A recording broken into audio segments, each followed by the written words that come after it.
चलिए इधर ध्यान दीजिए, नॉन यूनिफॉर्म सर्कुलर मोशन पे आते हैं।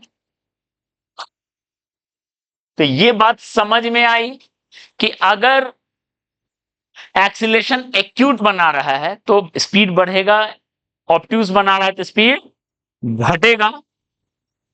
ठीक है, ओके, ये बात समझ में आई। एक्सीलरेशन का दो पार्ट है, एक पार्ट है टेंजेंशियल, एक पार्ट है नॉर्मल, रेडियल या सेंट्रीपिटल। तो अब जो हम बता रहे हैं, देखो टेंजेंशियल एक्सीलरेशन एटी, ठीक है, इसको बोलेंगे टेंजेंशियल एक्सीलरेशन। इसको मैथमेटिकली कैसे लिखते हैं, अभी तो सिंबल से समझे।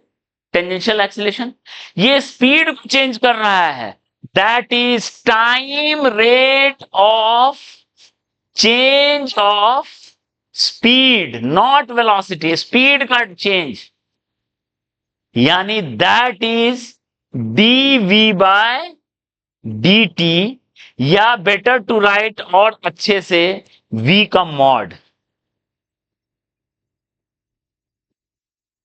ये है tangential acceleration.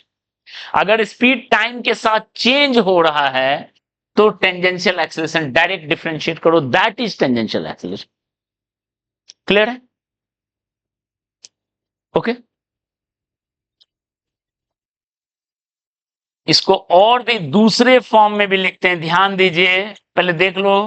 ds by D T, जैसे हम स्ट्रेट लाइन में किए थे, dx से डिवाइड करके dx by D T multiply किए थे, ds बाई डी टी होता है v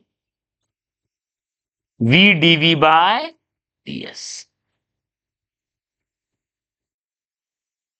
हर दिन फॉर्मूला मिल रहा है आपको, फॉर्मूला का अलग नोटबुक नहीं बनाओगे तो फंस जाओगे। फॉर्मूला का पतला सा नोटबुक अलग होना चाहिए, सारा फॉर्मूला हर दिन का लिखा हुआ होना चाहिए। और आप केमिस्ट्री मैथ के लिए भी करो, परफॉर्मेंस बहुत सुधरेगा। ठीक है, देखिए ये तब यूज करेंगे जब v is function of t, t के टर्म में है तो डिफरेंशिएट t के टर्म में कर देंगे। और ये तब यूज करेंगे जब v is function of s, distance, distance के टर्म में दिया हुआ है। ठीक है, ये हो गया टेंजेंशियल एक्सीलरेशन। क्लियर है,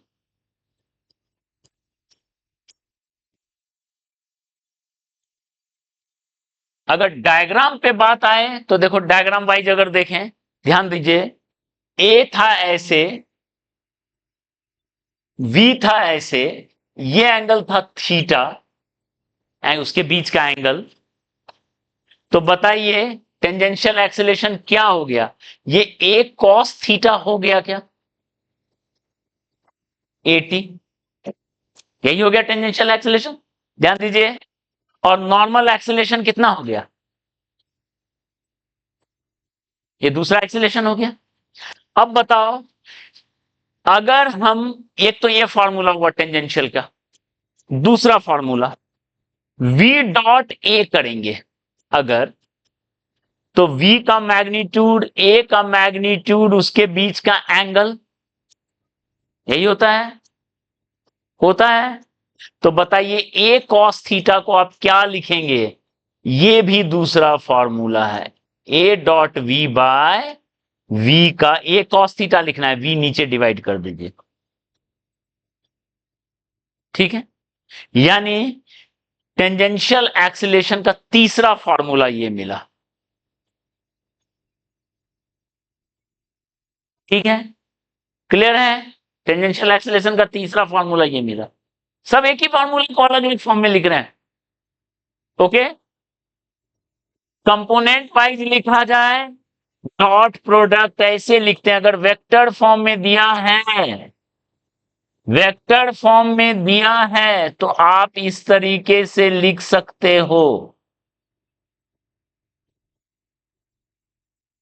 ये है टेंजेंशियल एक्सीलरेशन। क्लियर है, वेक्टर फॉर्म में दिया हुआ, वेलोसिटी दिया है, एक्सीलरेशन दिया है, आपको पूछा जाएगा what is rate of change of speed, dot product से कहो। क्लियर है, अब थोड़ा नॉर्मल एक्सीलरेशन पे भी काम कर लिया जाए। नॉर्मल एक्सीलरेशन या रेडियल एक्सीलरेशन या सेंट्रीपिटल एक्सीलरेशन, दैट इज हम लोग क्या लिख रहे थे, ए साइन थीटा लिख रहे हैं। ये डायरेक्शन बदलता है, ये क्या करता है, डायरेक्शन बदलता है। तो डायरेक्शन बदला तो मान लो एन है ऐसे, ध्यान दो, वी है ऐसे, कैसे मुड़ेगा, ऐसे मुड़ेगा, मुड़ेगा,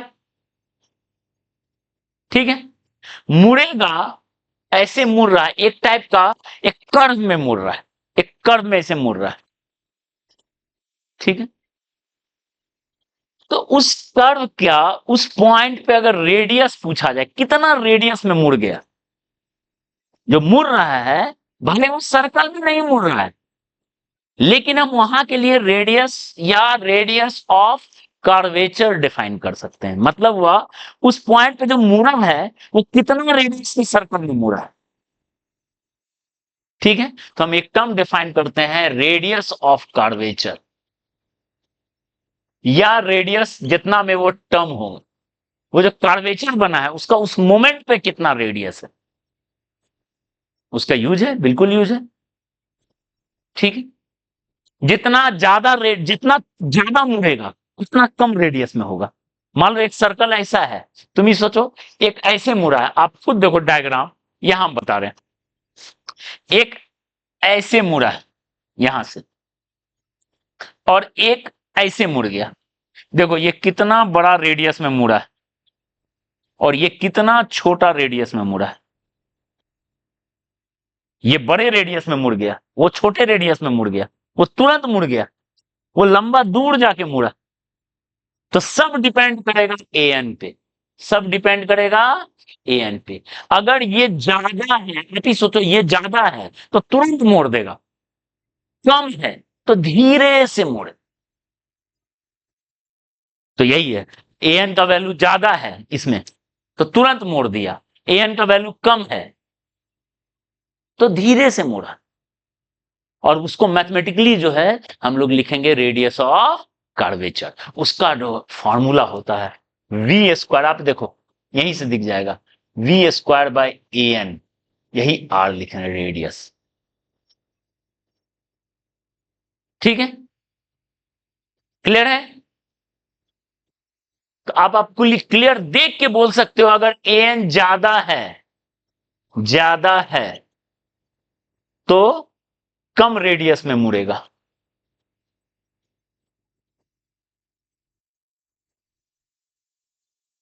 क्लियर है, ए एन और ये। या फिर ए एन अगर निकालना है अलग से, अगर आपको ए एन निकालना है तो रेडियस पता है तो ये करो,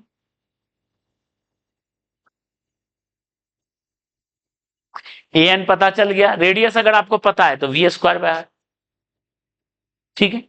इसलिए बताओ सेंट्रीपिटल एक्सीलरेशन जो मोड़ने वाला होता है, फॉर्मूला क्या बना, वी स्क्वायर बाय आर होता है। मोड़ने वाला का एक्सीलरेशन क्या होता है, वी स्क्वायर बाय आर होता है ना, तो वही तो वी स्क्वायर बाय आर है जो मोड़ रहा है। वो स्पीड को चेंज नहीं कर रहा है, वो सिर्फ मोड़ रहा है। ज्यादा एक्सीलरेशन है जल्दी मुड़ जाएगा, कम एक्सीलरेशन है जल्द मुड़ेगा, ठीक है।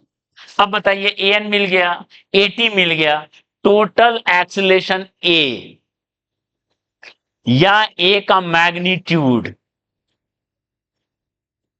या rate of change of velocity, mod देखिए, मॉड का सारा कहानी है, यहां मॉड कहां है, यहां मॉड कहां है और यहां मॉड कहां है। ये टोटल एक्सीलरेशन है, वेलोसिटी का चेंज, ये स्पीड का चेंज, वो एक पार्ट है, ये टोटल पार्ट है, ठीक है। बोलेंगे this is rate of change of velocity, वो होगा root over A T square plus square या ए सी स्क्वायर या ए आर स्क्वायर, क्लियर है।